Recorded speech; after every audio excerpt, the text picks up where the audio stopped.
I'm not as politically active as I was then, but I've not changed. My thought process is still the same because we still do not enjoy certain freedoms that we should do, as not just because we're black, but just because we're human beings and everybody should be equal. You know, we at the time we wasn't looking for special treatment, and still don't look for special treatment, you know, or anything like that. But just let it be an equal playing field. You know, that shouldn't be too hard to ask. You know, but no, I've not changed. My music is still not so political, but more on a more reality expression. I've got an album coming out too, which will reflect some of that, but it will also reflect some lovers. I've got a acoustic, but mind you, the acoustic is kind of what we would term as roots and culture, but not no heavy bass line. It's in a acoustic style, but the lyrical content is still the same from back in the day, because certain things haven't changed. So you can't change because things haven't changed. You know, you've got to keep the fire burning, as far as I'm concerned. You know, so I mean, things are better, you know, today in comparison to yesterday, you know, to a certain extent. But we could still enjoy more freedoms, really, you know, as far as I'm concerned, you know, because, you know, I'll give you an example.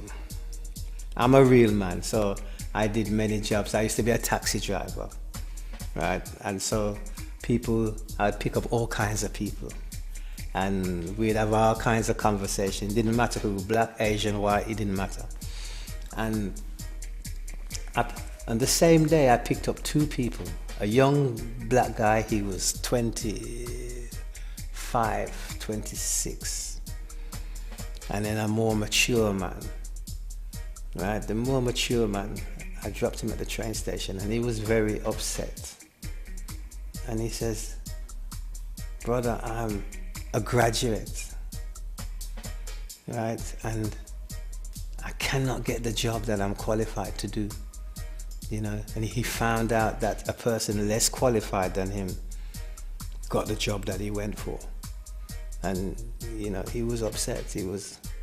Now the young guy now, this is in the same day, the young guy now, he says to me that, you know, my parents brought me up to work hard, you know, to strive for what I want and get the qualifications that is needed. And he went through the whole school, got his A levels and so forth. He says, you know, when his friends were going out, he wouldn't go out. He'd stay home and study. Went to university, got his degree, and same thing, he could not get the job, you know, that he's qualified for, that he was trying to get, you know, and he felt so disillusioned that day. And I had to kind of reassure him and tell him, look, you know, you just got to try and be strong and persevere and be persistent and be consistent, you know, because your time will come. You know, I had to give the youth some hope, you know. So he's half thinking to himself, well, what was all this hard work for? You know, if, you know, I'm in a system that doesn't respect me. I've put the time in and so forth, and it's just not happening, man. You know, and I says, you know, boy, you know, you gotta be strong, you know, because, you know, we know how it is. We have to be, you know, as I always say to people, you know, when you're going for an interview, and this is my attitude that I take myself if I'm going for an interview for a job. I have to give that person, the interviewer, the reason why he cannot afford or she cannot afford to lose me. You see what I'm saying? If they make me walk out that door and not give me the job, they're losing a real potential employee here. You understand me? And that's the kind of attitude you've got to keep in certain respect. You know, be positive, not cocky. Just be positive and have that self-belief. Make that radiate from you.